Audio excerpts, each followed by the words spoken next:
Jackson on the drive, kicks it out for man. Man, three-pointer, bang! Oh, what a man! Magic down the middle, just what I thought. A hook shot at 12, good!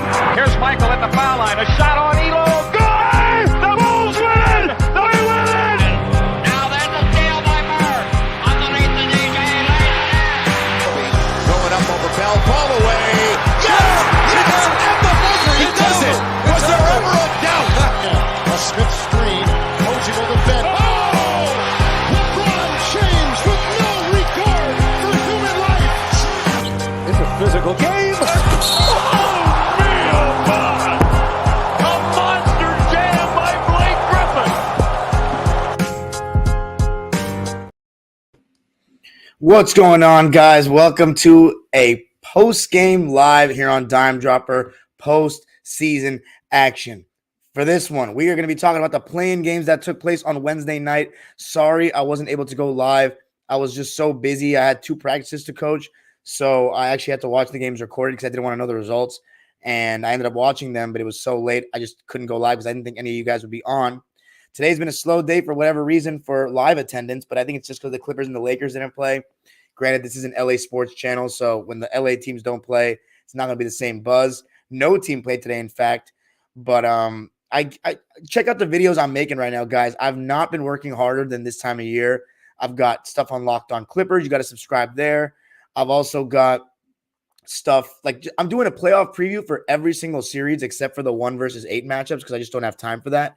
So every other series, there's going to be a preview with fans from those fan bases.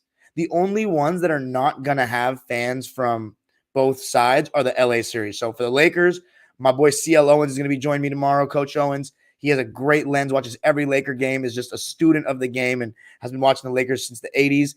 And for the Clippers against the Suns, you know who you're getting. Me, myself, and I, just the way you like it. So, because no one else knows the Clippers like me. Come on. I'm not going to put anyone else on here. So, Clippers and Lakers, it'll be the only series that will be just me or just people from the LA side because this is the LA channel. Other ones, we're going to get a mix. So today, if you check out the channel on Apple Podcasts, Spotify, and YouTube, and yes, shout out to everybody in the live. Absolutely down to do shows with some of you other content creators. Big Baby Sports, my boy Angry Lakers fan, or now known as Laker World Order. But the play-in games, Toronto and Chicago, Clippers and OKC. Before we get started, you already know the drill. Follow us on social media, Twitter, Instagram, and TikTok at Dime Dropper Pod, and subscribe on YouTube at Dime Dropper. Hit the notification bell, please, so you know every single time I go live and post a video because, you know, this is your home for NBA content, NBA history content, and, of course, LA sports content. The LA Kings also sealing their matchup with the Edmonton Oilers tonight for the 2nd consecutive year. So we got Connor McDavid again. I'm not really feeling that great about it because I don't think we don't have home ice. So it's going to be a tough series. So every LA team has a chance to win their first round series, but all of them also have a chance to lose their first round series. Wishing all of them the best, of course, especially the Clippers and the Kings since they're my teams. But let's get right into this one. Let's start with the Chicago Bulls and the Toronto Raptors. Going into this game, I had the Raptors winning just because they were at home, and I still think overall they're a more talented team. But we know both of these teams lack depth. They both lack depth. Obviously, the Toronto Raptors, for the majority of the season, operated without a center. They brought in Jakob Poeltl, and he's really made a huge difference to that team. And in the first quarter, Pascal Siakam was being guarded by Alex Caruso. And mind you, for the Bulls, they started Alex Caruso and Pat Bev in the backcourt, and then Zach DeRozan and Vucevic. So that's pretty small. They've now taken Patrick Williams out of the starting lineup, replaced him with Patrick Beverley, and that puts DeMar DeRozan at the 4 spot. So that's pretty small. And then considering Vucevic isn't a very good rim protector or a good defender at all, makes them a little bit thin, but you have 2 absolute pest defenders, former Lakers, on the Bulls backcourt with Caruso and Pat Bev. And Caruso, I mean, he is just such a phenomenal defender. I mean, we knew this covering Laker games for 2 years here on Dime Dropper. Actually, it was only 1 year that we covered Laker games on Dime Dropper with Caruso, 2021. But the guy is one of the best defenders in the league, should absolutely be an all-defensive team guy. He has such good hands. He's insanely strong, great laterally, knows angles. He was trying to do his best on Siakam, but you knew the Raptors strategy. Put Nikola Vucevic in the pick and roll time after time, possession after possession. And usually at least in the Bulls games I watch, you have Nikola Vucevic in drop coverage. But because I think the Bulls made a playoff adjustment, and that was have him come out and hedge the screen, which I prefer more than drop with certain bigs that can't get off the ground. And Nikola Vucevic was coming out to the three-point line, hedging the screens, but that was causing the Raptors to get open threes. Now, that was absolutely by design by Chicago because the Raptors are one of the worst three-point shooting teams in the league this season. So even though OG Anunoby, Scottie Barnes, and they started out pretty hot, I thought Vucevic did a decent job hedging and recovering because he wasn't letting Siakam or Fred VanVleet turn the corner. So that was pretty good.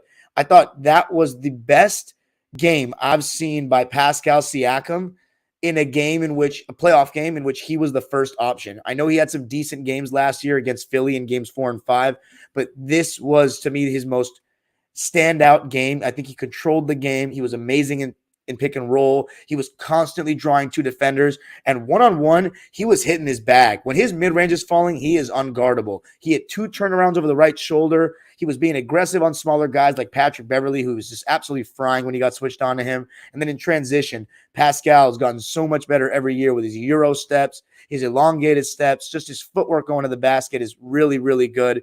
And DeRozan started out a little bit cold, but then towards the end of the quarter, he got a 4-point possession by getting in, I think it was an and one, a spin move on OG Anunoby and one, and then he got his own rebound on a free throw miss and put it back up and in for a 4-point possession, even though he started out 1 for 3.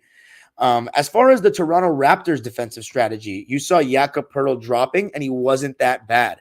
You know, DeRozan's going to step into those mid-ranges, but with the length that Toronto has with OG Anunoby, who was guarding DeMar, then Fred VanVleet, who was guarding Zach LaVine, which I was shocked that he was guarding Zach LaVine. I thought Scottie Barnes or Siakam would be guarding Zach just because of the size. Fred VanVleet, I know he's a good defender, he's a pest, but Zach LaVine can just rise up over the top, and we started seeing that later in the game. But overall, first quarter, first half, I thought Jakob Poeltl's drop coverage D was pretty good. Thought he was contesting shots fairly well, and the Raptors were 5 for 8 from deep in the first quarter. So for a team that's not good at three-point shooting, they got off to a good start, and I thought DeMar DeRozan's defense was pretty awful throughout the game. He got blown by 3 times, I counted, in the first quarter alone, 4 times in the first half, and whenever he was trying to play one-on-one defense, he couldn't do it without fouling. So bless his soul, DeMar DeRozan, one of my favorites, a USC guy, Compton guy. He wasn't playing D. And Bulls fans, if I have any, you can tell me if he's been playing D all year because I've only watched like 5 or 6 Bulls games this year, not like last year where I was really in tune with them. But you saw what the obvious strategy was going to be for Billy Donovan in terms of lineups. They were going to stagger DeMar DeRozan and Zach LaVine. And you saw guys come into the game for the Bulls bench. They made some really solid impacts. Kobe White and Patrick Williams were the only Bulls players to get over 20 minutes off the bench. Ayo Dosunmu only got 6 minutes, didn't even get a shot off. Andre Drummond got 4 minutes, and I'll talk about him a little bit later because I actually think he had an interesting stint in the game. And then Derek Jones Jr. later, but those are second half conversations. But in terms of they were going pretty thin. Both teams, as I said, they don't have much depth, so they're going to lean into the starters really heavily. And Toronto did the same thing. The only bench player for the Raptors that got over 10 minutes was Gary Trent Jr. And the Raptors bench, a 9-man rotation of Will Barton, who played only 2 minutes, Gary Trent, who played 17, Precious Achiuwa, who played 9, and Chris Boucher, who played 7. They scored a grand total of 8 points between the 4 of them. So just 2 points from the bench each, if you average it out.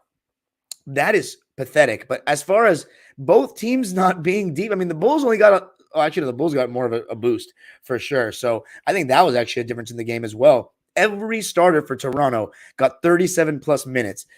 And in the first quarter, they led by 5, 28-23 after 1. I think the reason why the Bulls stayed in the game, and by the way, as far as lineups, they staggered DeMar and Zach. One of them was always in the game at all times, with DeMar going out first and then Zach going out right after him. And one thing you could see from the Raptors, they were trying to run the Bulls off the three-point line. They have so much size, so much length with those big wings that they can cover a lot of ground, and they were just trying to make the Bulls make secondary, tertiary plays when they were getting one off the line and just go to options C and D. So give credit to the Raptors defense in that first quarter. They led 28-23 after 1. Fred VanVleet closed the first quarter really well with 2 threes and a circus layup, shades of the 2019 finals. But the only reason you might be thinking, Raptors played so well, why were they only up by 5? Well, I'd say Nikola Vucevic, he really got the Bulls off to a solid start with his jump hooks. Vuce is a very good offensive player still. Very good offensive player. He can hit the pick and pop jumper. He can score in the post with a jump hook. He even has a decent left-handed jump hook. He's a very solid offensive player. It's defense where he struggles, but in this game so far in the first quarter, not too bad. The second quarter, I thought somebody that came out and did a really good job off the bench for the Bulls was Kobe White. I've heard that he's been playing better basketball of late, and he was making plays, playing aggressive defense, making good reads in the pick and roll, driving, turning the corner well on screens, and finding open shooters. And one of the guys that came in and made a fantastic impact, one of the best games I've ever seen him play, and it will not show up in the stat sheet, was Patrick Williams. Obviously, in his third season, was a lottery pick a couple years back, and a lot of Bulls fans, including my boy at Locked On Bulls, Pat the Designer, has said that he has not taken a leap. Well, he's probably right. I mean, I don't watch the Bulls every night, but in this game, you would think he has, because his defense was phenomenal. He was actually able to deter Siakam a bit with his size, his strength. He was making hustle plays, getting blocked shots, and he threw down 2 dunks, one in the late in the first quarter and another one in the fourth quarter, I believe it was, or late third, that were just ferocious, showing off the athleticism. So Patrick Williams, he definitely caught my eye. I thought he was playing really well, but somebody else who was still playing really well was Pascal Siakam, just dominating, hitting step backs, turnarounds, abusing Patrick Beverley any chance he got him on him. And when Drummond came in for Vucevic, he was getting targeted repeatedly in the pick and roll. And Chicago was going with the switch everything. They were letting Drummond switch on to Siakam. And overall, Pascal was still driving by him and drawing 2 defenders and making plays. Drummond got 1 stop, but it was only a couple of minutes. Vooch came back in, and I thought he was doing really well in the first half. Probably should have gotten the ball more. And I think one thing with the Chicago Bulls at times is they kind of go away from Vooch when he's got it going. Because, and they're not the only team that does this. Zubats, Ayton, around the league, we just don't respect the post game anymore. We don't like role players that are post players or near all-star guys that are post players. They have to be Jokic and Embiid clearly to get the ball in the fucking post. I think it's just stupid. I think especially in the playoffs, if you can get easier baskets, draw double teams, it's a good thing. And Nikola Vucevic, I think one-on-one was having a solid time, efficient against Pirtle, and they just didn't really go to him that much. And as I said, Bulls and Raptors playing the starters a lot, especially Toronto and Zach Lavine first half. 4 for 8. Not enough shots. And my biggest issue with Zach Lavine since he's gone to Chicago is he constantly defers to DeRozan. Constantly. Like, in 2021, you can go back and check out my lives when they played the Clippers and the Lakers, especially when they played the Clippers. He was a stud. That was when I was like, okay, Zach Lavine is a bona fide star. He can be the best player on a playoff team. They bring in DeMar DeRozan, and Zach Lavine starts to get injured, and DeMar starts making those game winners and has that resurgent season last year. And then Lavine, with the continuous injuries that he's had, and then going into this year, it just feels like he's at best a 1B, but just acts like a Robin. And I don't think that should be the case. I think at this stage of their careers, Zach Lavine is better. He's more explosive. He's a better 3-level shooter. I think that the thing about DeRozan is he acts like that dude. He acts like, I've been there, done that. I've led a team to the number 1 seed before. But this is Zach Lavine's team. And I think pun intended, he needs to grab the bull by the horns and take control like he did in that second half consistently. But Fred VanVleet hit a half-court shot before the half ended to put the Raptors up by 11. And going into the second half, you just felt they were in control. And they continued where they left off at the end of that second quarter in that third quarter. Jakob Poeltl on the short roll was starting to make really good reads. And instead of OG Anunoby staying in the corner for the 3-ball, because he was starting to become cold, he started cutting to the basket on the baseline and dunking the ball. And the Raptors were starting to have their way. They went up by 19. But the Bulls then would bring the energy and put on a comeback for, I don't want to say the ages, but a really great comeback. And it started with Toronto missing free throws. And ultimately that would be the difference in the game. The main reason to me why the Raptors choked this one away at home. They did not make their free throws. Over and over again, they were sent to the line and they did not capitalize. While on the other side, Zach Lavine, DeMar DeRozan, they made an adjustment in the second half. And that was that the screens, especially with Lavine, were going to be set higher. So then Jakob Poeltl, had Zach Lavine and DeMar DeRozan coming at him full speed. Zach Lavine was turning that corner and just going right at his chest, and it was a really difficult task for Jakob to play defense without fouling. And Zach was getting to the line, and unlike Toronto, he was making the free throws, so they started to chip back in and cut it down to about 12. Now, Siakam at this moment in the third quarter was playing great defense, still really active in the passing lanes, just being a presence out there. There was one play where I think he was guarding Vucevic, stayed vertical, didn't foul. I thought the Raptors through 3 quarters or through at least 2.5 quarters were doing a really good job of staying vertical. But Zach Lavine, he started to get more aggressive, and his jumpers started to fall. He got himself going by getting to the line, which I always say, when your jumper's not falling, and that wasn't even the case for Zach, but his 3-ball wasn't. He got to the line a little bit, started to warm up. DeMar DeRozan, similar thing. Attacking Jakob Poeltl, getting to the line. Now,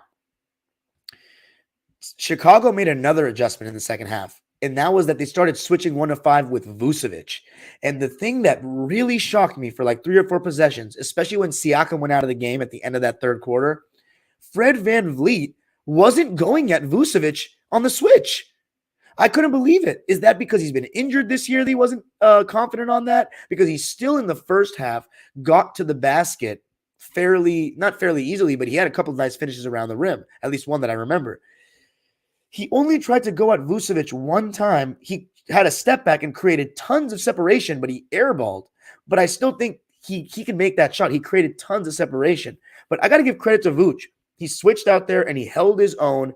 And Freddie V, they didn't take advantage in that moment. They still created some decent shots, but Gary Trent, he had in my opinion, a disaster class performance. He could not make a shot. He was 1 for 7 in the game and 0 for 5 from 3 in 17 minutes. And granted, he didn't play that much, but in my opinion, when he was in, he got his shots up. And on the other end, they were trying to target him in the pick and roll and get him to guard DeRozan or Lavine, and they were absolutely getting favorable stuff when they did that. So Gary Trent, some of his flaws being exposed there when his shot wasn't falling. It's not even that he wasn't contributing positively. He was kind of a liability. And yeah. So again, Siakam, I was just like, as long as they don't completely collapse, by the time Siakam comes back in, they'll be okay.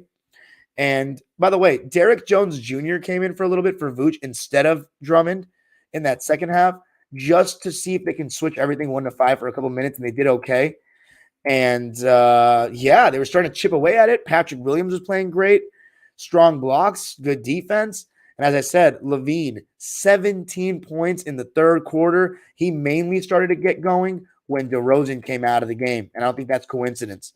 But no excuses. I think Lavine should take the bull by the horns, as I said. And even with DeRozan in the game, needs to be aggressive like that. But start the fourth quarter. The Toronto Raptors are still up by 9 points. I mean, they still had it. I know they were up 19, so the Bulls had the momentum going into the second, into the fourth quarter, I'm sorry. But the Bulls came out and threw the first punch. Siakam back in to start the fourth quarter and scored immediately.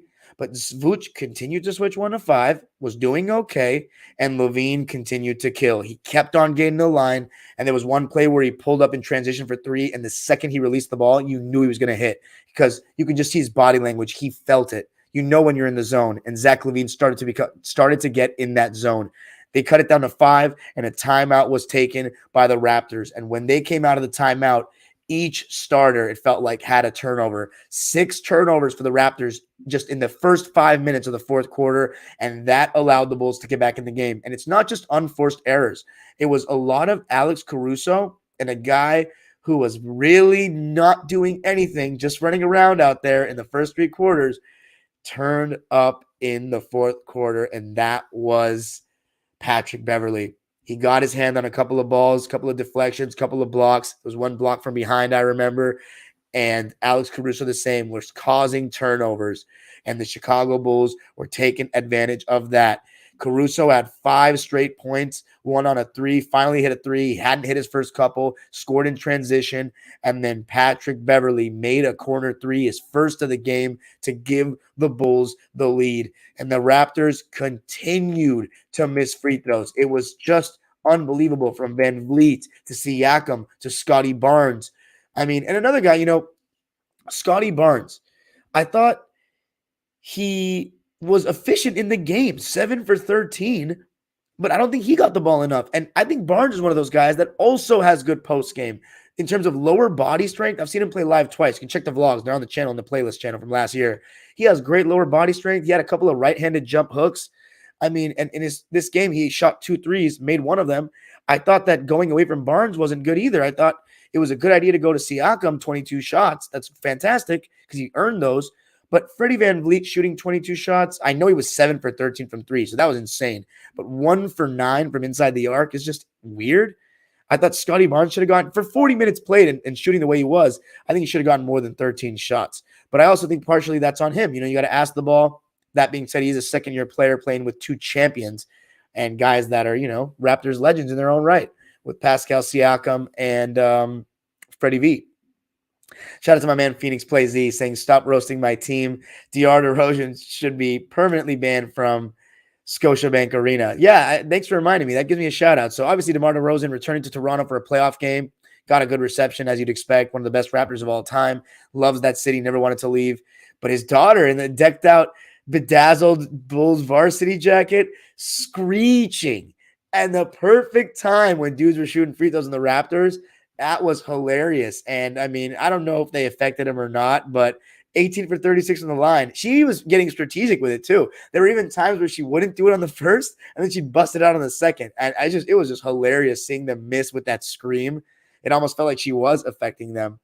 But Phoenix Plays E says, Fred is a sped, no basketball IQ. Kyle would feast on that switch. Okay, let's stop. I mean, Kyle Lowry played well in that playing game, but let's just chill.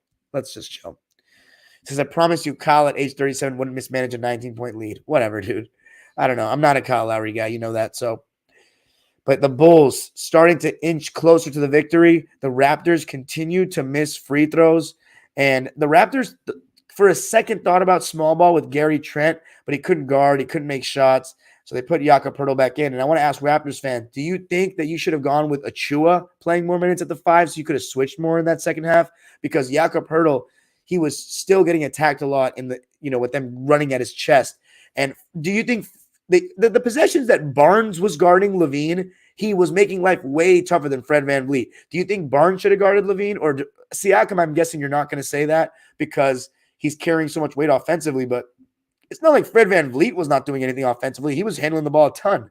So I don't know. Questionable decisions by Nick Nurse, who may have coached his last game as a Toronto Raptors coach. But late in the game, the Raptors are down 3. Fred VanVleet goes in and out on a 3 after he had just made one to tie the game. DeMar DeRozan was then fouled by OG Anunoby. I think he made one and missed one. And then a ghost foul, in my opinion. A foul that was not in the act of shooting at all. Clearly to me on the floor. Second straight night, the refs are trying to affect games at the end by calling 3-point fouls on 3-point shots on plays that are just not enough to me on the last possession to be called a foul. Yes, I care about what time of the game it is. I don't believe that those should all be fouls. That was clearly to me not in the act of shooting. And so Siakam steps to the line and misses not 1 but 2 free throws. Pascal Siakam played so well, but he got outshined in the whole second half by Lavine. And look, this is what happens in basketball. When somebody plays better than you in one half, you play better than the other half, but their half is the second, they're probably going to be the ones that win. And I do think Chicago gave Lavine more help than Toronto gave Siakam, for sure. And I think Siakam is absolutely the least to blame for Toronto, but he is to blame as well. You got to close. He missed free throws. It's inexcusable. Inexcusable for sure. And when he missed those free throws, they decided the game. The Chicago Bulls seal the deal, win in Toronto, 109-105, outscore the Raptors 37-24 in the fourth quarter. For the Raptors, it comes down to a lack of depth for me, so much relying on the starters. Also, just free throws. There's no excuse for that. Maybe some adjustments could have been made defensively in terms of bringing in Achua and switching him instead of having Jakob in drop coverage for so long, and then maybe putting Barnes on Fred VanVleet. I also think Fred VanVleet himself going 1 for 9 from inside the arc didn't help. But overall, you got to give credit to Chicago. They fought. They stayed in it. They were competing defensively. Kobe White and Patrick Williams gave them more than any Raptors bench player gave them. And Zach LaVine ultimately was the best player on the court because he closed and he made his free throws, unlike Pascal. And I love it when Zach LaVine's that aggressive. I think he's that great. I really do think he's that great. Should be an all-star every single year. It's all in his head to me. And obviously, if he can stay healthy, that helps with the mental game. Let's talk about the lines, though, for the Raptors. As I said with the bench players, the only one that's really worth mentioning is Trent. He was 1 for 7. 2 points. Achua, 6 points and 4 boards in just 9 minutes. So should he have played more? Let me know in the comments. As for the starters, Jakob Poeltl played 37 minutes, 7 points, 8 rebounds, 3 assists, but he also had 5 turnovers. So Jakob, I don't think he had a very good game in the second half, and it ended up being kind of costly. I think he was good in the first half, though, but 5 turnovers from your center is just not it. 3 for 4 from the field for him. Just 1 for 2 from the line. And as for the other 4, OG Anunoby, I thought he actually had a really solid game. His shooting splits won't tell you that. And his free throws were just – actually, you know what? Because of his free throws, I can't say that. He had some really good defensive plays. But I also have to say, DeMar DeRozan made some big shots at the end. Like he showed hanging in the air, banking shots in off the glass, drawing fouls. OG Anunoby still had a nice block on him. But I think DeRozan still showed that one-on-one, even the best defenders in the league often can't stop him. But I think OG, he still slowed him down to the point where Lavine ended up being their guy. But Phoenix Plays, he says, I'm happy we lost, though. Lottery pick secured, and we can kickstart the rebuild. I would say a retool, man. I'm going to talk about the Raptors in a second. But Brent says, if it's a foul, the ref's got to call it. Doesn't matter if it's the first minute of the first quarter or the last minute of the fourth. Disagree, because that's just not how the history of basketball is played out. It's just not. So that's my opinion on that. As for OG overall, 13 points, 4 rebounds, 3 assists, a steal and a block. He shot 4 for 13 from the field, 2 for 7 from 3, and 3 for 8 from the line. So not a good night shooting the ball for OG. Should he be an all-defensive team guy? I think he should. Whether first or second, I don't know. I always said defensive team is so hard because you have to watch a lot of games from guys to me to make an accurate opinion. There's no stat or metric that accurately represents that in my eyes. So, yeah, if I had to choose, I would say OG Anunoby does deserve to be on the defensive team. But I don't think he played well enough in the game just because of his free throws. And then Scotty Barnes, 19 and 10. That's 10 rebounds, 2 steals, 2 assists, and a block. 7 for 13 from the field, 1 for 2 from 3 in 40 minutes of play. So insanely efficient, but 4 for 7 from the line. Then Fred VanVleet, 26 points, 12 rebounds, 8 assists. Did it all. 8 for 22 from the field, though. 7 for 13 from 3 is amazing. But 3 for 6 from the line. There's no way you're the starting point guard for this team and you're shooting 50% from the foul line. That's inexcusable. He played 42 minutes, and then which was tied for most on the team. And then Spicy P, 32 points, 9 rebounds, 6 assists, and a steal. 3 turnovers for him. Was the best player for the Raptors, obviously. He's been the best player for them all season. His best year of his career. Ends in the play-in. 13 for 22 from the field for Pascal. 1 for 3 from deep. I like they didn't shoot too many threes, but 5 for 11 from the line. The Raptors ultimately shooting 18 for 36 from the foul line. 50%. Absolutely costly. Even though they had 8 more offensive rebounds than the Bulls and 14 more rebounds overall, that was a huge, huge reason that they lost, in my opinion, the biggest reason, but all of the individuals can take some accountability for that as well. And let's read the Bulls stat lines, though.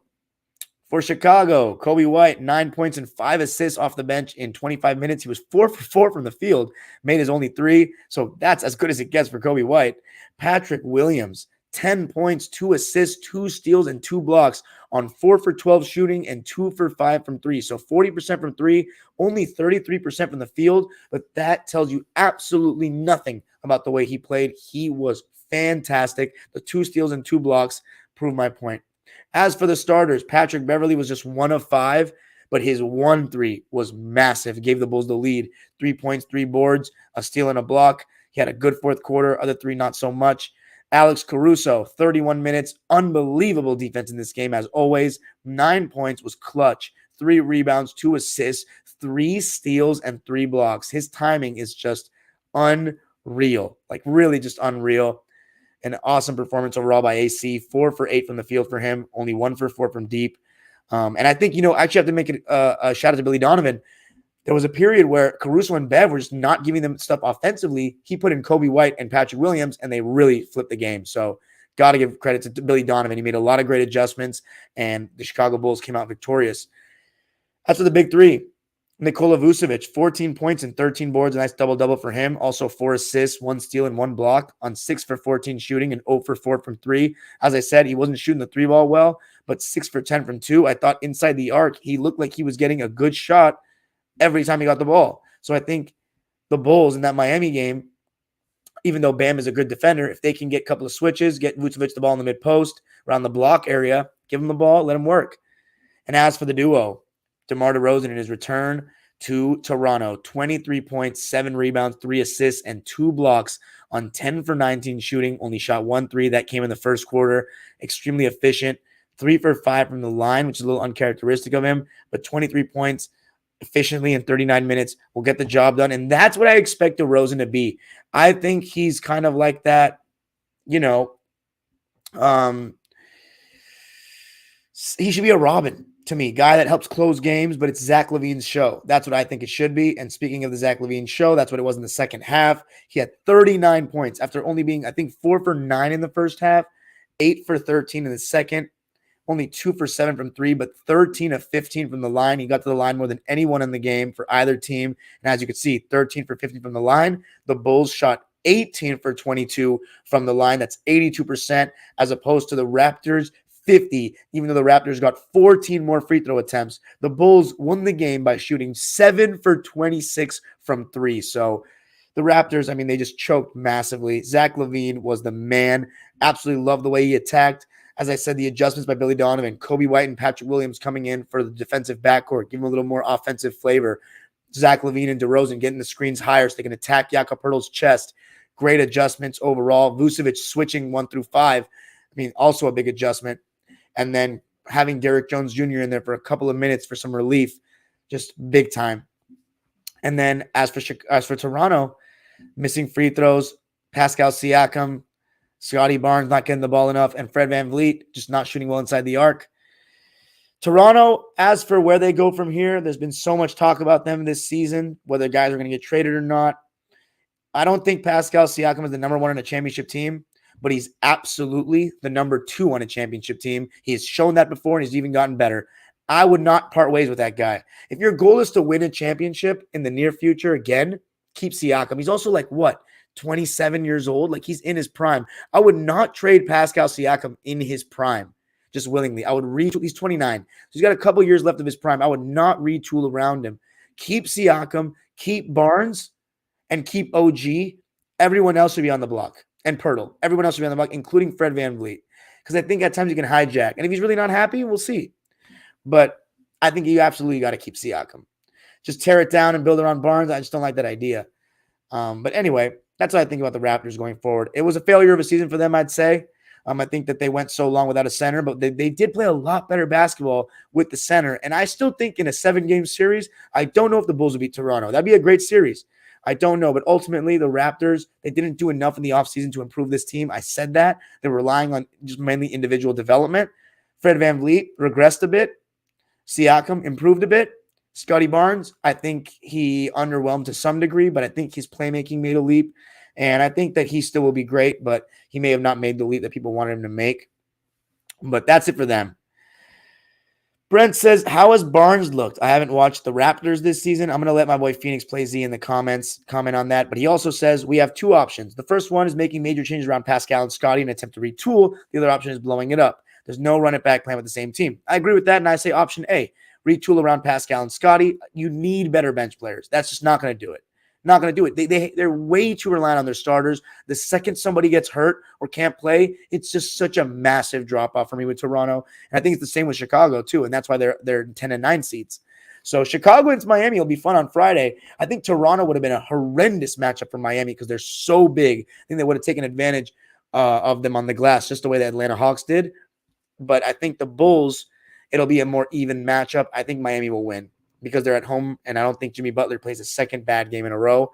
But let's go to the other game. It was thoroughly entertaining, probably the best playing game of the four thus far. The Oklahoma City Thunder and the New Orleans Pelicans. I had the Pelicans winning this game. I'm a big Pelicans guy. They're the only other team in the West that I don't dislike. But now I have to say I don't dislike the Thunder anymore. They're growing on me too, even though, they've got our picks and stuff. But how can I dislike a team with SGA on it? And that's just my guy. It's a guy. He was a Clipper. He was the best draft pick we've had since Blake. He was on that 2019 team, and he was a big part of it. So that 2019 team is probably my top 5 favorite Clipper teams in my life.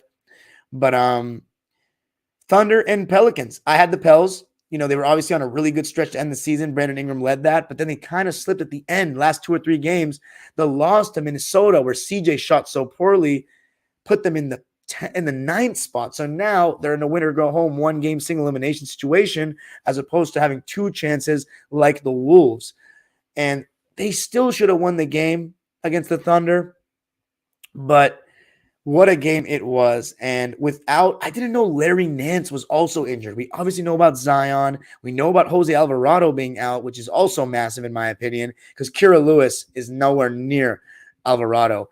And Nance is massive for that team because he's the one that can switch 1 through 5. He's the one that gives them that versatility defensively when Valanciunas is getting played off the floor or needs to rest.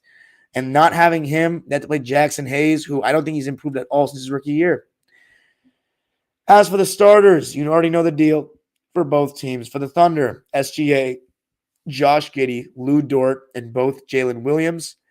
And then for the Pels, Jonas Valanciunas, Herb Jones, Trey Murphy, Brandon Ingram, and CJ McCollum at the point. Jonas Valanciunas, by the way, that Pelicans crowd was amazing. Much better than Toronto's crowd, who was good, but I think that the Raptors tickets are just getting too expensive. I think they're keeping a lot of these diehard fans out because it's not as loud as it used to be. But it was also a play-in game, not a playoff game, so maybe I'm being overly critical. But I think I saw Raptors fans talking about that on the timeline last year, and I don't think the games against Philly last year were as loud as 2019 and prior. But OKC, New Orleans to start the game.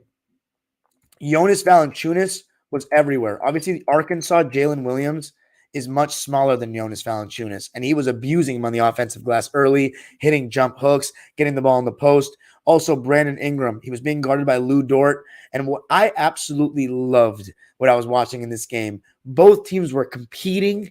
This is what I love talking about. This is what I love when no load management, everybody's playing with their hearts out, crowds intense, no easy switches. This is basketball. This is competitive playoff basketball. I could talk about these games and watch these games every day. That's what I love to watch. Both teams had a strategy. Lou Dort is going to guard Brandon Ingram, and he's not going to switch off of him. Herb Jones is going to guard Shai Gilgeous-Alexander, and he's not going to switch off of him. I loved the way Dort and Herb Jones were competing. Ingram had a couple of misses early because of that, but overall, I loved how aggressive he was. He tried to get to the basket a lot, and you knew that the Thunder were going to sag off of Herb Jones. Shai Gilgeous-Alexander, who, by the way, I found out is leading the league in blocks for guards. So SGA, one thing I've noticed from him this season, super active hands on defense, whether it be blocks or steals. So SGA really improving defensively, and he was guarding Herb Jones as a roamer, and some of the passes that Brandon Ingram was making, oh my God, he was not making these kind of passes 2 years ago, even last year, rifling cross-court passes with his backhand across the court like he was LeBron, right on the money. I was so impressed. And Herb Jones made the first, if I'm not mistaken, but he started to cool down a little bit. That being said, he was doing a great job on SGA early, and the Pelicans led by 9 early. But the clear strategy for the Pelicans was, we are going to make somebody besides Shai beat us. We're going to hedge the screens. We're not going to drop with Valanciunas because that's suicidal against SGA with his in-between game. We're going to hedge the screens and make you get rid of the ball. And I thought JV in the first half did a really good job of not letting SGA turn the corner. And SGA was being unselfish. He was passing the ball, making the right play.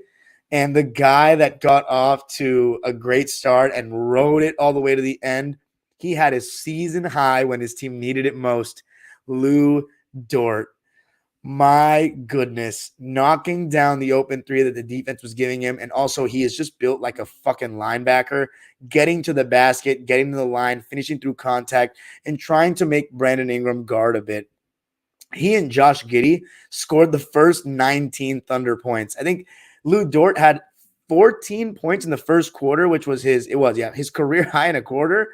And Josh Giddey, I mean, I've never seen a player with less athleticism and speed get 2 feet in the paint so comfortably. It's amazing. It's his change of pace, his herky jerkiness. He's got finishes with both hands. He's got these unorthodox runners and floaters that I think catches defenders off guard. I really like Giddey's game. I also think he's very high IQ, and he's a good rebounder, and a very good rebounder, in fact. Kira Lewis came into the game for the Pels and missed 2 shots really badly, and I think that was the last we saw of him. We didn't see him in the second half. He only played 5 minutes, and the Pels only went 9 deep. Obviously, they were very thin. Najee Marshall played 9 minutes as well. 9 minutes. And the only 2 players that played double-digit minutes off the bench for the Pels were Jackson Hayes with 18 and Josh Richardson with 17. And the Thunder went thin too. Only 9-man rotation for them. Waters played 5 minutes, and then the other 3 guys did get double-digit minutes. Saric with 11, Aaron Wiggins with 14, and Isaiah Joe with 19. But Thunder were down by 9, but slowly chipping away at it. I thought SGA had good hands on defense, and the other guys, Giddey and Dort, were making plays off SGA getting thrown 2 guys at him. But Herb Jones doing a really good job. He forced SGA to, I believe, 3 for like 9 shooting at halftime. He's doing a really good job, just making life tough, putting his hands up. And Herb Jones was clearly trying to get in SGA's head. He was picking him up 94 feet. He even caused a turnover on an inbounds because of it, nearly, pushing him out of bounds, picked up a couple of fouls. I just loved how hard he was playing. But there was one point where I thought he was starting to be in danger of picking up fouls because he was trying to get really physical and in his head. And this is where you really see or saw the maturation of Shai Gilgeous-Alexander. He was trying to get in his head. He was trying to just smother him, breathe on him, cover him like wet on rice, whatever you want to say. And Shai was just laughing, keeping his cool. That's a guy that's ready to be a superstar. He didn't let anything faze him, didn't let him get rattled. If anything, it seemed like Herb Jones was getting a little bit rattled and getting ready to pick up more fouls. And the Thunder closed the first quarter with a 22-10 run, and they took the lead 32-29 after 1. But the Pelicans responded well in the second. Trey Murphy heating up. And if you guys remember in I think was it my latest vlog? No, my second to last vlog. If you go check it out, Clippers and Pelicans, Trey Murphy turned into Ray Allen that night. But he's just a really good shooter, and I think he's a really good player. He's improving every year. It's his second year. Really good three-point shooter now. He's a really athletic player, stupid bounce, and good length on defense. But the one thing I thought he wasn't doing, and this also applies to CJ McCollum, they were not rebounding at all. Oklahoma City Thunder players were getting multiple offensive rebounds as the game went on, mostly in the second half. They had 13 offensive rebounds. The Pelicans got 14, but 6 of those were Jonas Valanciunas. The ones that the Thunder were getting were more in the second half, and they felt more costly. A lot of long misses. Because the thing about the Thunder is, with Jalen Williams, Arkansas Jalen Williams out there, they want to go 5 out and spread you out. And Jalen Williams missed like his first 5 threes of the game. He was broke in the beginning. And honestly, in the first half, was just getting abused. It was a tale of 2 halves for Arkansas Jalen Williams. And at the same time, J-Dub wasn't really doing anything in the first half either. His defense is good, but he wasn't making his open shots. And with Murphy heating up, he, got to the line trying to dunk. He was cutting. And I thought that the Pelicans, Herb Jones, Trey Murphy, these guys were doing a really good job moving without the ball and cutting off of Valanciunas and Ingram. Valanciunas got the ball in the post against Saric a couple of times, and he was throwing like Sabonis-type passes, like over his head, finding cutters. There were 2 possessions in a row where he found cutters. One was Richardson. I think another one was Murphy. And with Murphy heating up, you got the crowd really involved, and New Orleans took a 42-40 lead, and he made a big 3 to tie the game after OKC went up by 5. And the Pels closed the half strong. Trey Murphy had 15 points at halftime, hit 2 threes. And I thought it was interesting was Daigneault was matching up. Dort with Ingram, and Willie Green was matching up Herb Jones with SGA. I love that. That's good old-fashioned playoff basketball. Matching your best defender with that player. You only want him to guard the best player. We're not switching. And what was interesting to me was The Thunder were putting the small guys in the action. The Pelicans, not as much. A little bit of SGA, but SGA is not really a guy you can kind of target as much. He's showing that he can hold his own one-on-one. And I just thought BI, though, overall, his passing in the first half was amazing. A 20-point first half by Lou Dort, keeping the Thunder alive. Giddey as well, so solid, because SGA only was 3 for 11 at halftime. But I don't think he was playing badly. I think he was just missing because of the strategy. However, he was making the right plays and getting other guys open shots, a lot of hockey assists, all that. And they were trying to put BI in the action more later in the quarter to make him work. I thought that was a good strategy. Clearly, by the way, the 7 points that SGA had in the first half was the fewest he had in any half this season. So credit to the Pels, Herb Jones, all that, the game plan. And OKC, on their defensive side, they were trying to force the cross-court pass. As I said, leave Herb Jones open, come double from the weak side, sink into the big man in the dunker, force the cross-court pass. And I thought Herb Jones also, not just his defense, but he was following up plays, cutting, finding a way to attack the basket off the catch and stuff like that. The Pels led by 6 at half. I felt pretty good about them going into the second half. And then everything started to change with SGA. And listen to this adjustment. Again, I love this. This is the chess matches that the NBA playoffs are. Mark Daigneault, what he did was he had J-Dub bring the ball up, and then he had SGA set back screens at the foul line just so his man wouldn't leave the guy he was setting a screen for wide open. He would stunt at him. That way SGA could free himself up a little bit to get the ball around 18 feet away. So now he was catching the ball inside the arc, and at times he was going to work on isolation or getting the screen there. And I thought Valanciunas now started to struggle in that second half. SGA turned the corner on him a couple of times, and there were 7 points allowed by Valanciunas. 5 on letting SGA turn the corner, and then 1 on a bad closeout when the defense was in rotation. But SGA started at the elbow, started 18 feet away, popping out off the back screen, and then getting into his actions. And it became a duel between Brandon Ingram and SGA, and I thought it was amazing. I loved it. 2 of my favorite players in the NBA. Listen, the whole Zion thing, I heard what he said about, I feel physically fine, but mentally I'm not ready to play. And a lot of people are going to go at him for that. But I live by a quote that's, if you're hurt, don't play. And if you play, no excuses. I respect CJ McCollum for playing with a thumb that he needs surgery on and all that. But he didn't offer much in the first half at all. I think he was more being passive. But overall, I'm going to get to it in a second. CJ did not play well. He was maybe the biggest reason they lost this game. And look, I know it sounds like it's awful. It's uncharacteristic. But the thing is, has CJ McCollum only been off shooting the ball when he's had a thumb injury in his career? No. He's had good games with the thumb too. He didn't make shots, man. He didn't make shots. And he said himself, he's not trying to make excuses. He can't make excuses. As far as Zion is concerned, his game is much more built on athleticism and strength. So CJ McCollum was a finesse player, mid-range, three-point shooter, doesn't really get to the rim like that. It's different than Zion. Zion literally throws his body into dudes at the rim. If he's not mentally feeling like himself, I don't agree with I agree with him not playing. But it's becoming a problem because now a season's ended because of this again. So 2 seasons in a row, you have not played in the playoffs with your team. Brandon Ingram is the man of this team. I don't care how much hype Zion gets. Brandon Ingram is the best player on this team. He's the best player on both ends. His game translates the best to the playoffs. He's the man here. The problem is they can't keep these 2 healthy. Ingram needs to stay healthy because he's so good. I mean, that third quarter was insane. The mid-ranges. I mean, Ingram, he started they were, as I said, they were hedging and recovering on that side.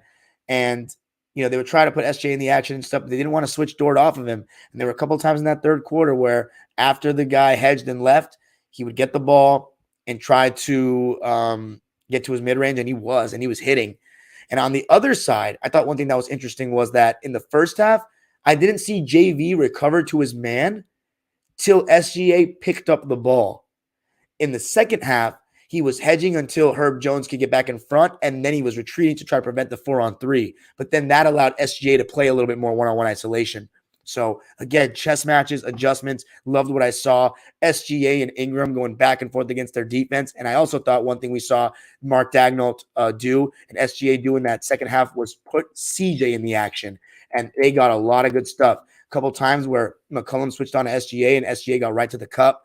Some amazing finishes. There was one where he spun over his right shoulder and then came back to his left hand and flipped it up off the glass over Valanciunas. I mean, his array of finishing and what he does when he gets 2 feet in the paint is amazing. It's amazing the way he's improved. But that's one thing he was always good at. With the Clippers, you could see it. He was really good with his footwork around the rim, utilizing pump fakes, staying patient. He's just so patient. It's amazing. His deceleration is so good. Everything. His footwork. Shout out to my man, Olin Simplest, my former trainer. He's been training with SGA for years, and he's done a hell of a job. So BA mid-range money was getting Lou Dort in foul trouble. Lou Dort picked up the 4th foul. And one thing I also liked was that Josh Richardson came in and gave Herb Jones a little bit of relief. Josh Richardson has had a good defensive reputation. He was known as a defense-first player in Miami, and he was doing a decent job on Shai. Decent, was able to be another guy besides Herb Jones, throw at him and do a solid job. And, speaking of solid jobs, Josh Giddey, as the game went on, just continued to get 2 feet in the paint, continued to find guys, continued to rebound. And with the long misses, he was trying to see more offensive rebounds for the Thunder. And look, I can see why the Thunder are good now.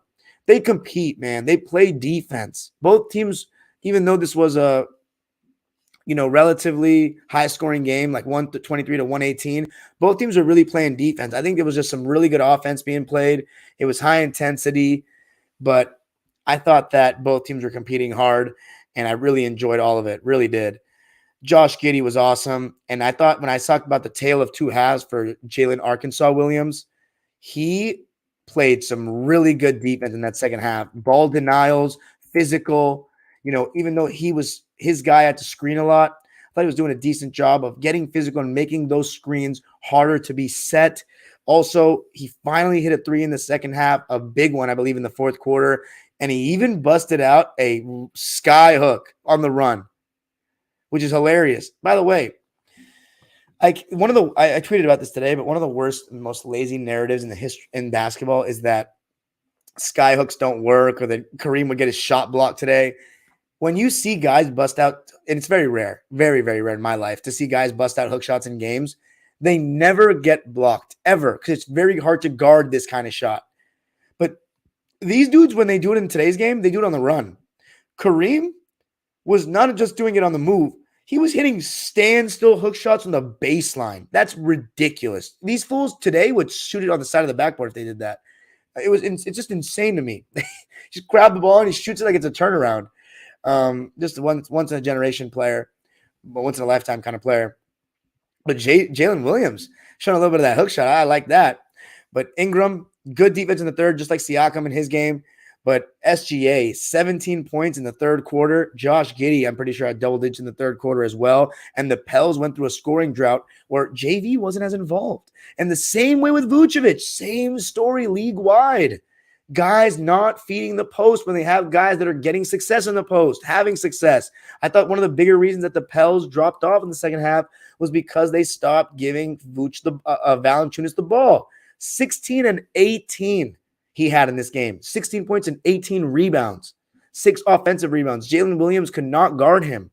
He was 7 for 9. How you have a guy go 7 for 9 and you're only giving him 9 shots?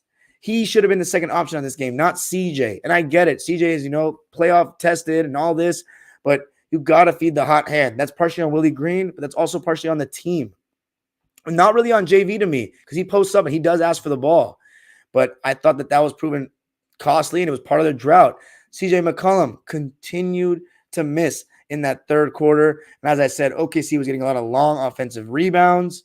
And with Dort out with 4 fouls, and, it did some out of the game, J-Dub was starting to guard Ingram, and he was, listen, I can tell that J-Dub is a good defender, but Ingram's just so good. I mean, he was getting to the basket, making tough shots, turnarounds, post-game, turning face in the mid-range area. I just love watching him play. He has, those 6'8" guys that can shoot over the top of you in the mid-range, you can't guard that. There was one Kobe shot, right corner, turn over the left shoulder. It was just absolutely butter.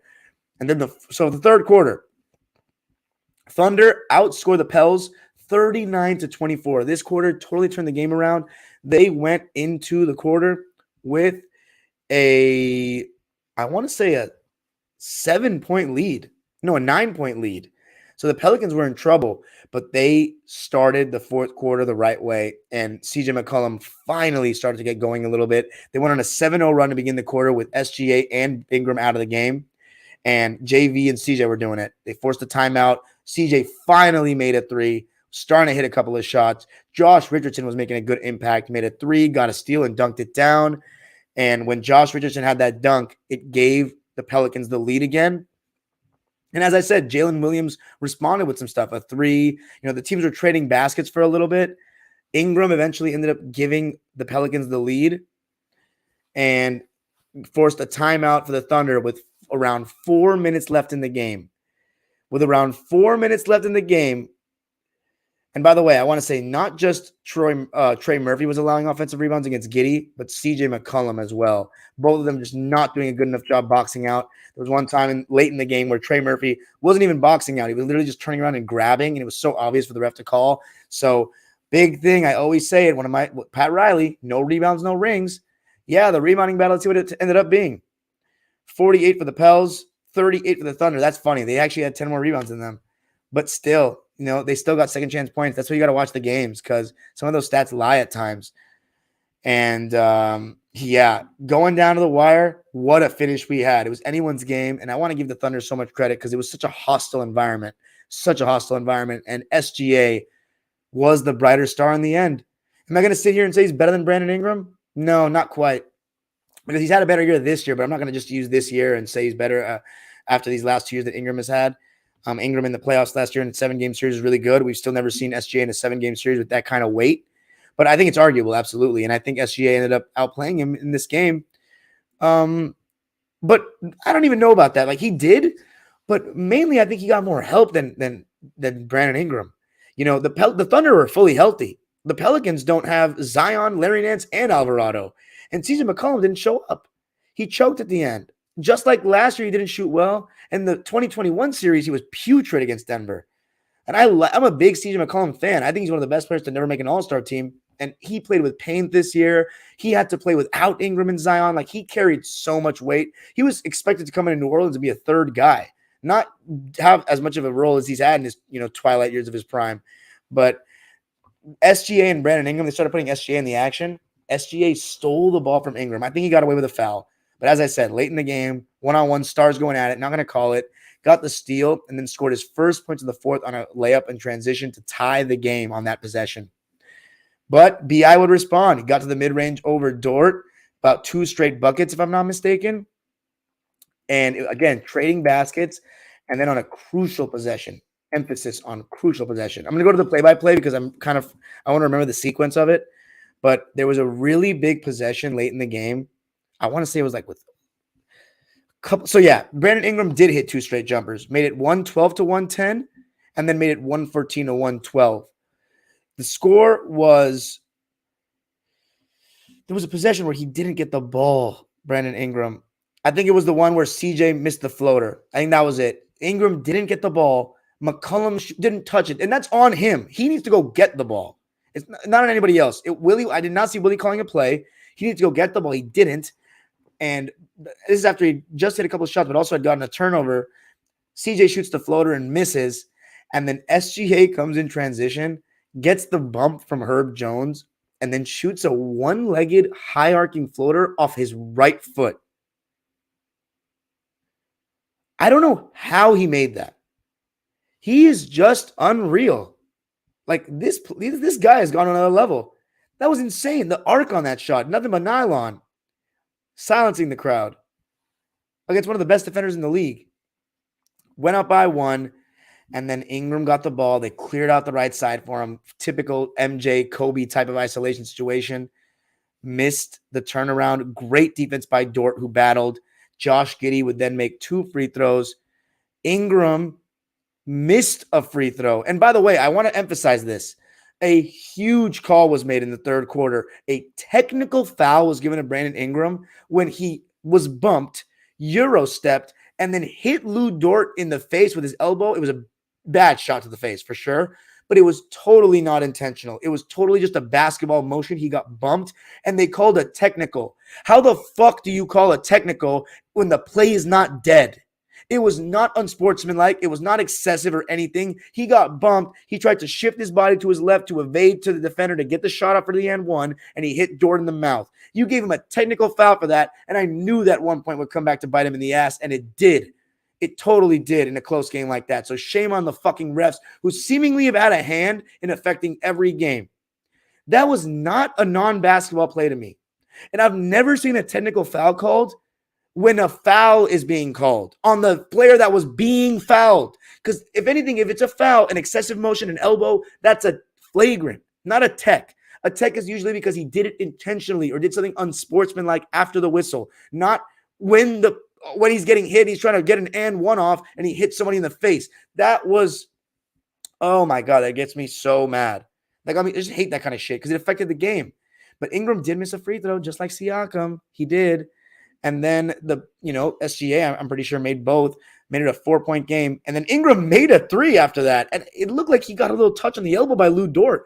If you watch the game, do you think it should have been a foul? That would have been crazy if it was a 4-point play. Ingram, I mean, he was still amazing. It's same as Siakam. He got outshined, though, by the other star in the fourth quarter. But I think in Ingram's case, he was better than Siakam because Siakam missed 6 free throws. Ingram, CJ just shot the bed, man. And they were shorthanded too. I mean, and plus Lou Dort had his season high, and Giddey played insane in his first postseason game. So, SGA then made the free throws, and Herb Jones, they were down by 3 with no timeouts left, and he turned it over. He threw a bad pass. It was such a bad pass. And the Thunder upset the Pelicans 123-118 and keep their season alive without Chet Holmgren in a season that was supposed to be a 23-win season or something. They actually did it. They made the second play-in game. They made the play-in in the first place over Dallas, which was insane. And now SGA showed us he had his best postseason of his game of his career, obviously by far. Let's read the lines. 123-118 is the final. The Pelicans outscore the Thunder 31-27 in the fourth. For the Pelicans, Najee Marshall, 9 minutes, 2 points. Jackson Hayes, 6 points and 9 rebounds in 18 minutes. He was 2 for 2, but I don't think he really offered much. Josh Richardson, Kira Lewis, donut in 5 minutes. Josh Richardson, 9 points and 4 dimes to go along with a steal and a block. 4 for 6 on the field in 17 minutes. Got a little testy with Josh Giddey there when he hit him in the groin and got a flagrant for that. I think Giddey made one and missed one, if I'm not mistaken. But Richardson, that was also unnecessary and helped, kind of cost them a little bit. But I thought he played really well. And then the starters, Herb Jones, he was starting to miss as the game went on. That's the one thing with Herb. He's got to really put in work with his 3-ball this summer because once he gets that 3-ball down, oh my God, he's going to be insane. He's going to get paid upwards of $20 million. And deservedly so when he does. 20 points, 5 rebounds, 5 assists, a steal and a block, a really good stat line for him. 7 for 16 from the field, but 1 for 5 from 3. So 6 for 11 from inside the arc. He was also 5 for 6 from the line, which you'll take all day. And the Pelicans overall shot well from the line. Both teams did. 25-30 for the Pels, 28 for 32 for the Thunder. And each team took care of the ball pretty well too. Pels only 11 turnovers, Thunder with 7 turnovers. So really solid job for both teams prioritizing the ball. But Herb Jones, I thought he had a really solid season, a really good one. I think he should be all defense, at least the second team. And I think, the sky's the limit for him. But the other 4 starters, Trey Murphy slowed down as the game went on. I'm pretty sure he only had 6 points in the second half. 21 points, 4 boards, 2 assists, and a steal. He was 6 for 16 from the field, 4 for 10 from 3. So a lot of 3-point attempts with 40%. You'll take that.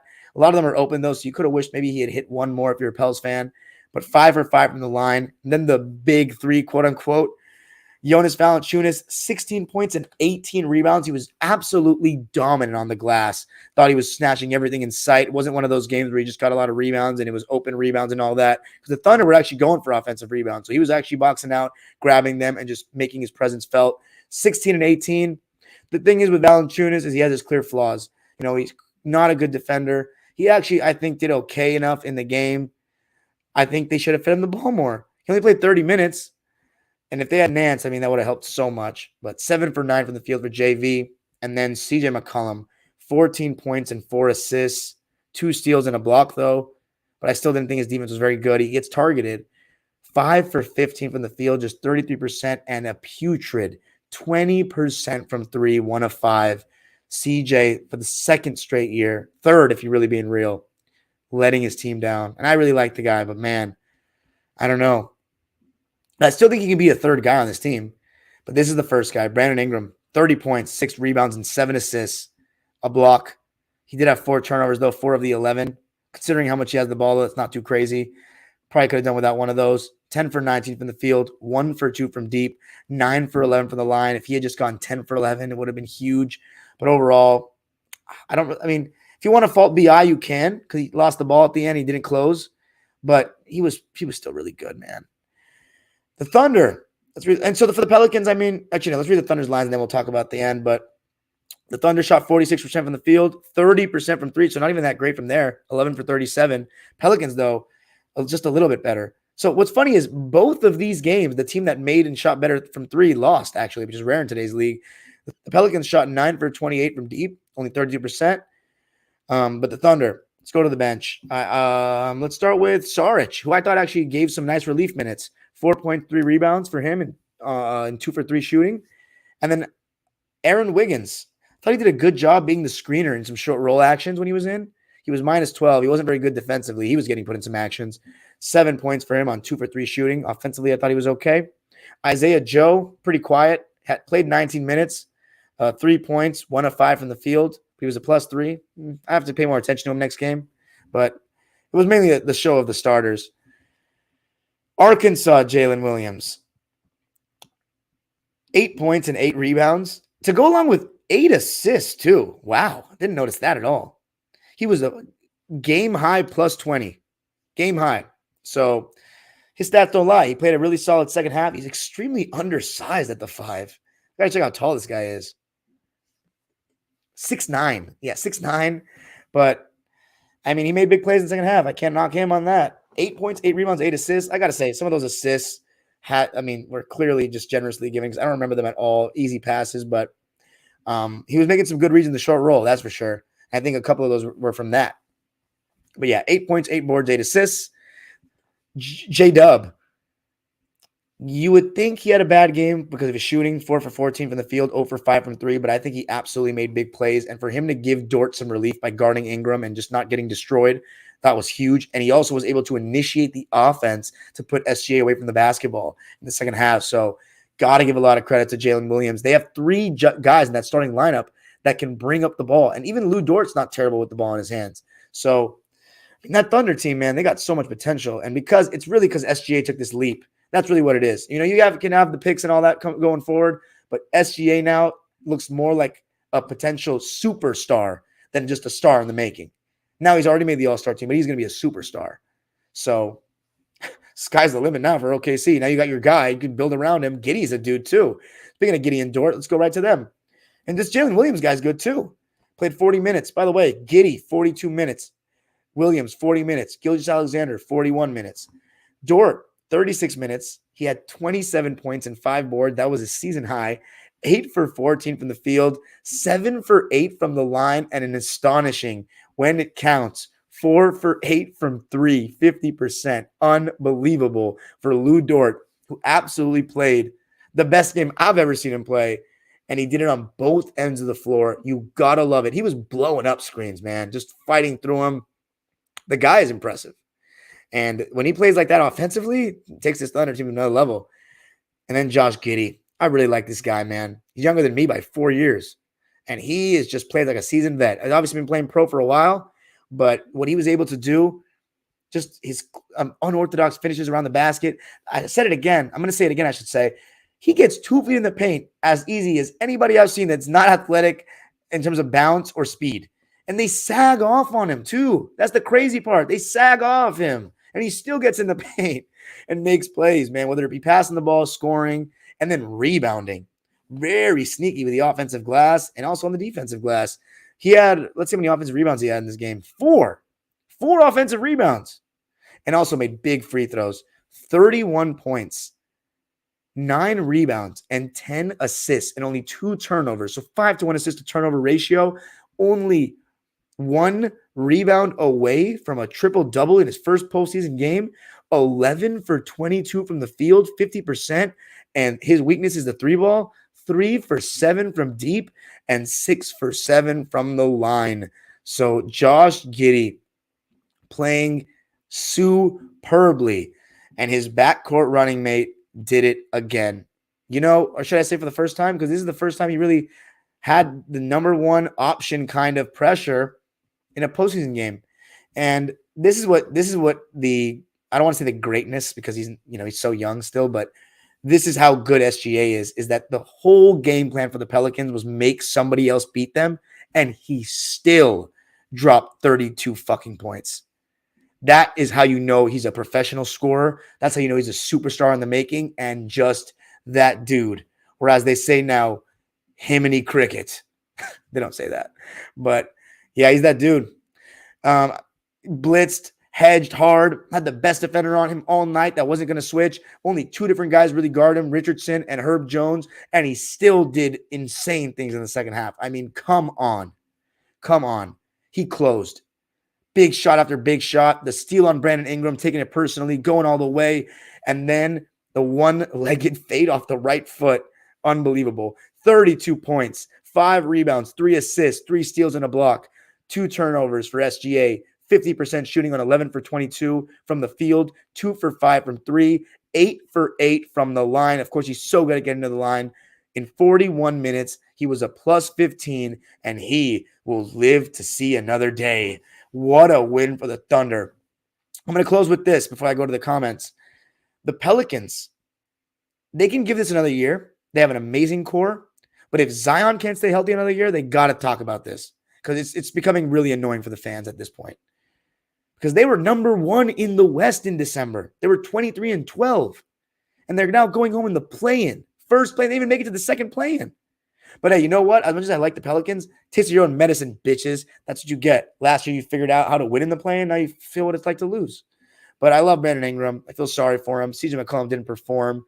Herb Jones got to work on his 3-ball. But Larry Nance, Alvarado, and Zion were really missed. As far as the Thunder, they live to see another day. Amazing tenacity, amazing fight. And you know what? I got them beating the Timberwolves. I think they play smarter than them, and they're younger. I think SGA is a smarter player than Ant. I think Giddey's also a smarter player than Ant. And Karl Anthony Towns is just stupid for a star. I said it the other day. I think the Wolves are going to lose. I think the Thunder are going to come in there and win. I think they're a better defensive team. And we'll see with the Gobert back may make a difference. But SGA is so good in the in-between game that it may not even matter. So I got the Thunder. And then they'll lose to the Nuggets in like 5 games or 4 games. But what a win for them. Great night of hoops, man. And by the way, just so I can finish on this, I enjoy watching the play-in games, but I'm still anti-play-in because the regular season is a joke. So I don't enjoy that. But anyway, I'm done for the night. The timestamp will be here for the games, when I talked about the Pelicans and the Thunder game. If you made it this far, I really appreciate you listening to me talk for an hour and 13 minutes. My God, I got to do a better job of making these quicker and being more concise, not taking notes on every fucking detail in the quarters, but I try to do my best, man, to be as thorough as possible. So in years from now, you can kind of remember what happened through my lens. I really appreciate it, everybody. And of course, going live on Friday night to talk about Miami and Chicago and OKC in Minnesota. Have a great night. Now to the live subscribers waiting patiently in the chat. No LA team, so it's a little bit quieter tonight. 22 people in the live. Peace out and have a good night. And please make sure to check out. I dropped 3 episodes today. 3 episodes. I've been working I don't mean to sound like tooting my own horn, but literally so hard, man. I got a preview out with the Nets and the Sixers with Chris from Hoop Spaces, a longtime Sixers fan, and Caleb from the Brooklyn Netcast. That was a great episode. And then Kiana, a great Celtics fan. She knew her shit. And Hawks Fan TV. He is hilarious. Check that one out as well. And then the Knicks Cavs one with 2 New Yorkers, All Ball and Fabian, and LA Broadus from Akron, Ohio. It was great. And then tomorrow, not Clippers. I'm going to say that for Saturday. Ooh, should I put Lakers on Saturday? Nah, let's do it tomorrow. Lakers, Grizzlies. Tomorrow with Coach C.L. Owens. Maybe Saturday, maybe. because I'm not going to be going live on Saturday. I'm going to be going live on Sunday, do every single game like I did in 2021, recapping all 8 games. That's going to be insane. It'll be like a 2-hour fucking episode. I need to find it. It probably will be 2 hours, but we'll see. If I can make it 1 hour, that'd be nice. But Lakers preview coming out tomorrow probably, and for sure coming out tomorrow is the Kings-Warriors. And I'm going to have a Warriors fan and a Kings fan from Sacramento to join me in that. It's going to be awesome. And Saturday will be the Clippers with you and me. Just me. Just the way you like it. Also, make sure to check out Locked On Clippers. They did a crossover with Brendan Clean, the host of Locked On Suns. That was good stuff. So check it out. A lot of content from me. I want you guys informed with the most authentic stuff you can find anywhere. Peace out. Playoff time is here. On to tomorrow. All right, let's check out the comments. Let's see. Phoenix Plays E says, Scotty taking strides defensively and his playmaking noticeably got better. Shooting still needs work. Also needs to grow a pair of balls and stop idling in the corner. Demand the ball. Facts. Good stuff. Uzair Khan says, fuck the Pels. Probably my most hated team in my 2-1-3 era. We can't beat them. Damn. I don't think they do it without class, though. Brent says, Josh Giddey is growing on me. Yeah, I like him a lot. Uzair Khan says, Shai, our baby. I'll always love him. Phoenix Plays E says, Giddey is very good. And he also says, our crowd fell off. We got priced out. And he says, I'm afraid OKC Cinderella run is coming to an end tomorrow. I feel you. I got them winning, though. Brent says, Phoenix, yeah, probably. LT_TV said, I went to a few Raptors games, and even shit seats are somewhat expensive now. It's stupid. Damn, I'm sorry, man. You live in Toronto? Phoenix Plays Z says, I'm intrigued with Wolves versus Nuggets. I think the Wolves can push it to 6. I don't. I think it's 5 games. If OKC wins tomorrow, I see a sweep coming for them. Interesting. I'm probably the opposite. Nah. OKC's not winning 2 games. I think it's 5 or 4 either way. Maybe Minnesota has a better chance to take it to 6, but I don't know.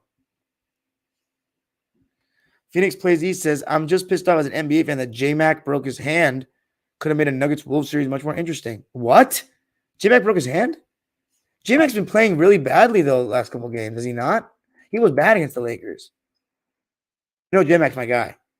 But really? I don't see anything about J-Mac breaking his hand. I don't see anything about J-Mac breaking his hand. Who are you talking about? Juan Diaz says, yo, Phoenix Plays E says, with the way you see Pels fans talk about CJ, you would think he's some domestic terrorist. Yeah, I know. And he goes, it wasn't a foul. They did a replay. Dort didn't touch him. Just a really well-contested shot and crazy shot making. I feel that. I agree. Again, even if it was a little touch, it's not enough to be called a 4-point play situation in that moment. Phoenix Plays E says, Herb with a catch-and-shoot jumper is basically a left-handed OG. I honestly think he's a better defender than OG, bro. I do. Easy06 says, is CJ overrated for the opportunities he gets? No.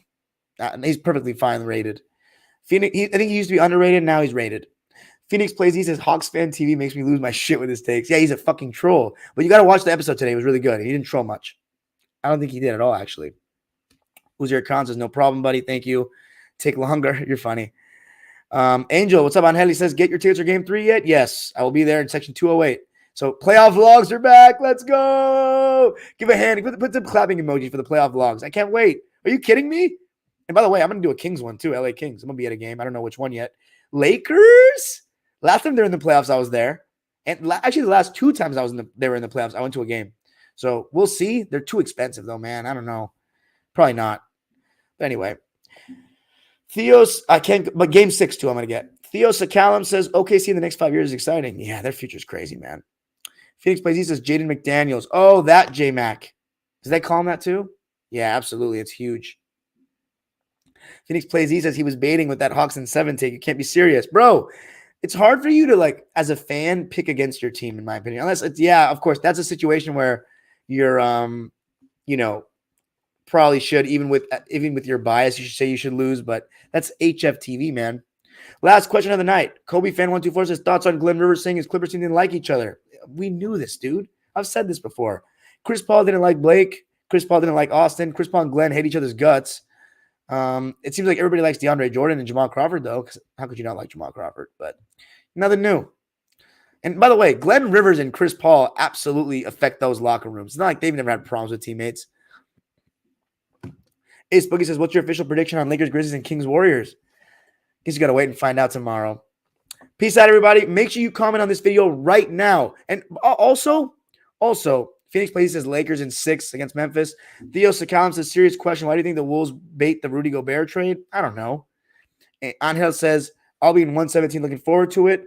Ace Boogie says, who will be the best player in the Lakers series? I got Anthony Davis being the best player in the series. But guys, thank you so much for joining me. I really appreciate it all. Please comment on this video the second it ends. And if you really are a G, if you're really a G, you'll comment on all 3 of my videos today and the one yesterday, Cleveland versus New York. So comment on all of them and obviously watch all of them. But if you don't have time to watch, at least comment. Peace out. Love you all. Good night.